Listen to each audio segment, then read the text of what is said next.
Hi everyone, today we have Liv R. Ironstein, a 30-year-old female who is here because we suspect hereditary hemochromatosis based on her clinical symptoms and family history. She has been diagnosed with cirrhosis and her lab results from her annual exam indicate elevated serum iron, ferritin, and transferrin saturation levels, consistent with iron overload. Liver function tests show significant abnormalities, suggesting liver damage and cirrhosis. Elevated metabolic markers indicate the need for further evaluation and management. She does not drink alcohol and she is at a healthy body weight. Hereditary hemochromatosis is a genetic disorder that causes the body to absorb too much iron from the diet. This excess iron is then stored in various organs, leading to their damage. We're going to discuss what hereditary hemochromatosis is, why testing is important, and answer any questions Liv may have. Hi, I was told I might have hereditary hemochromatosis, and I'm a bit confused about what that means and why I need to be tested. I know this can be overwhelming. Let's talk about hereditary hemochromatosis. This is a condition where your body absorbs too much iron from the food you eat. It's caused by a change in your genes, especially in one called the HFE gene. Normally, your body knows how much iron to take in and when to stop. But with hereditary hemochromatosis, it doesn't know when to stop absorbing iron. So imagine your body's like an airport and iron is the passengers trying to board a flight. So the small intestine is like the boarding gate. This is where the iron passengers are trying to enter your body or the airplane. Something called ferroportin acts as the boarding pass scanner, allowing the iron passengers to get on the plane. Hepcidin is like the flight attendant who controls the boarding process. So when the plane or your body's iron storage is full, the flight attendant or hepcidin stops the boarding pass scanner, ferroportin, from letting more iron passengers onto the plane. So when your body has enough iron, hepcidin ensures that ferroportin closes the gate, preventing additional iron from entering, just like a flight attendant stopping more passengers from boarding a full flight. In hereditary hemochromatosis, there's a problem with the flight attendant, or hepcidin, where it either doesn't show up or doesn't function correctly. The boarding pass scanner, ferroportin, continues to allow passengers or iron to get on the plane, even when it's already full. When your body keeps taking in too much iron, the iron gets stored in different parts of your body. So the liver is the most common place affected, and this can lead to liver disease called cirrhosis. Extra iron in your joints can cause pain and arthritis. Too much iron in the heart can increase the risk of heart problems. And when iron builds up in the pancreas, it can lead to diabetes. Your skin might change color because of the extra iron, and it's important to find out if you have hereditary hemochromatosis early so you can get the right treatment and prevent these problems. Oh, wow. If it is a genetic condition, does this mean that I got it from my parents or that my kid will have it? It is inherited in an autosomal recessive manner, shown here, which means both parents must be carriers for a child to be affected. If both parents are carriers, there's a 25% chance that their child will have the condition, a 50% chance their child will be a carrier, and a 25% chance their child will not inherit the mutation. If both parents are affected, there is a 100% chance that their children will be affected. So I have your pedigree.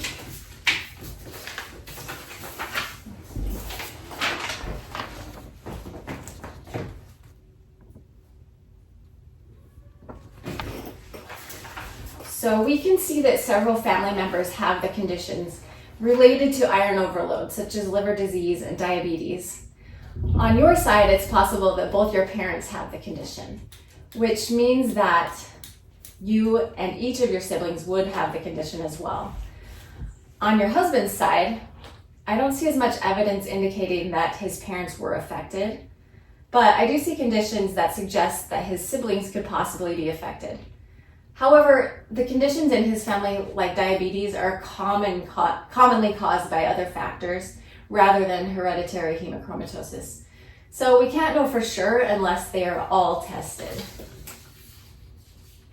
If you test positive and your husband is negative, your children have a 100% chance of being a carrier, like this shows.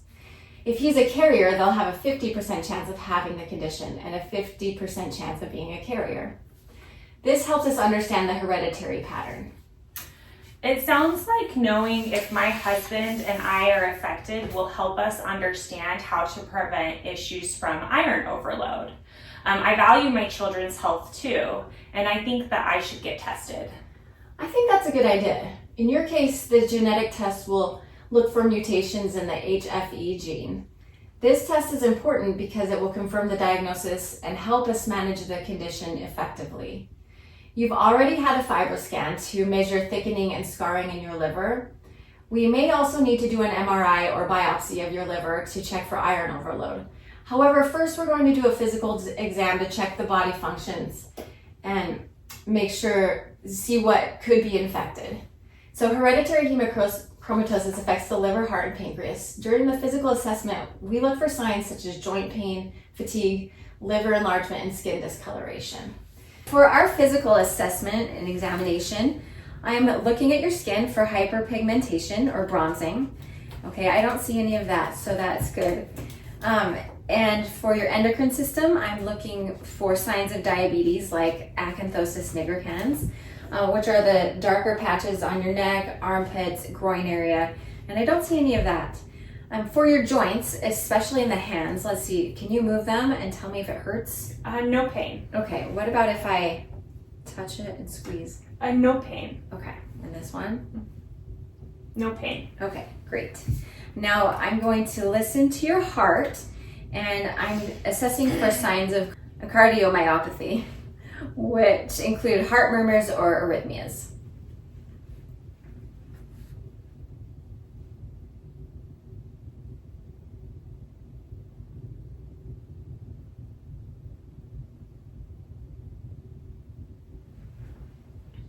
Okay, and then finally I want to check your liver for tenderness, okay?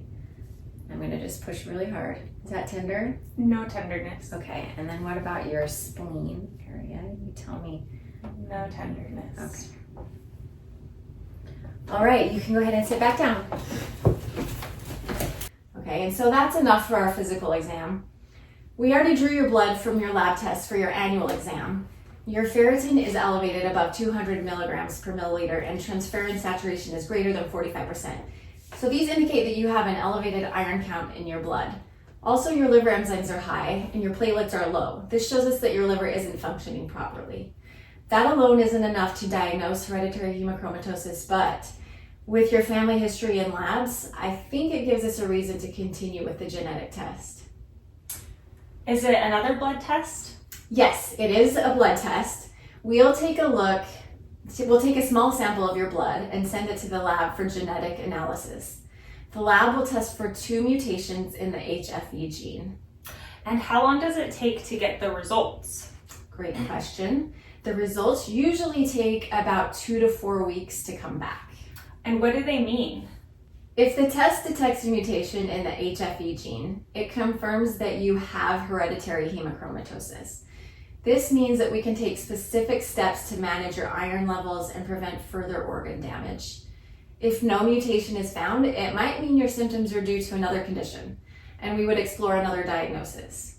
So let's go over the possible outcomes of the test. A positive result confirms hereditary hemochromatosis. We would develop a management plan to monitor and treat your symptoms. A negative result indicates that the symptoms may be due to another condition. An inconclusive result means the test did not provide a clear answer and we may need further testing or monitoring. And what about my family? Do I need to tell them? Will they need to be tested too? Those are very important questions. As we discussed earlier, hereditary hemochromatosis is inherited in an autosomal recessive pattern, meaning both copies of the gene in each cell have mutations. Your medical information is private and you get to make your own choices. However, when you know you have a condition, you can take steps in preventing negative outcomes. It would also be the same for your family members. So I encourage you to tell your family members so that they can get tested as well. And I'd be happy to meet with them and discuss options. The benefit to knowing is that there's a lot we can do to prevent problems from iron overload. And if the problem isn't hemochromatosis, it gives us that answer so we can look for other causes of your liver disease. And how much does this test cost? And will my insurance cover it? And what if I can't afford it? Yeah, the cost of genetic testing can vary, but many insurance plans do cover it, especially if it is recommended by a healthcare provider. Our office can help you check with your insurance company to see what they will cover.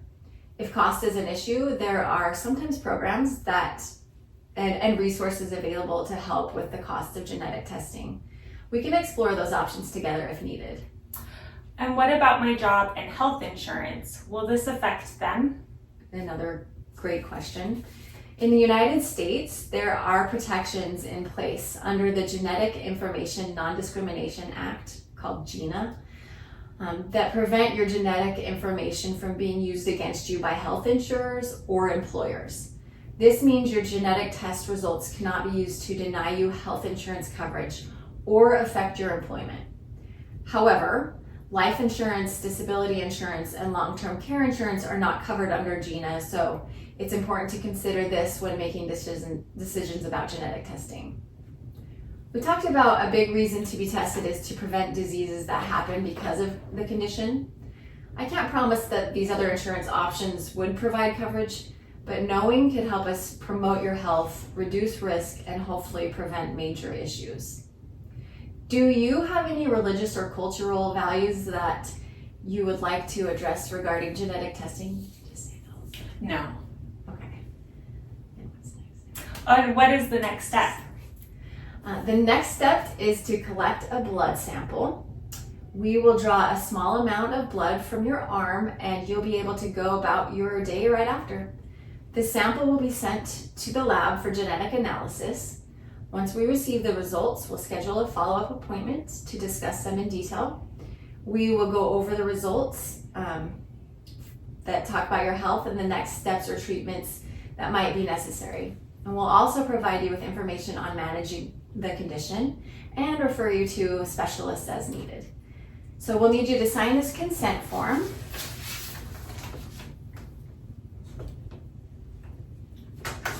Okay. Thank you. That helps a lot. You are welcome. I'm glad I could help. When we get the test results from your genetic test, we'll meet again to discuss management, any specialists that should be involved, and make a plan for your health goals. If you have any other questions or concerns, feel free to reach out at any time. Okay, great. Thank you.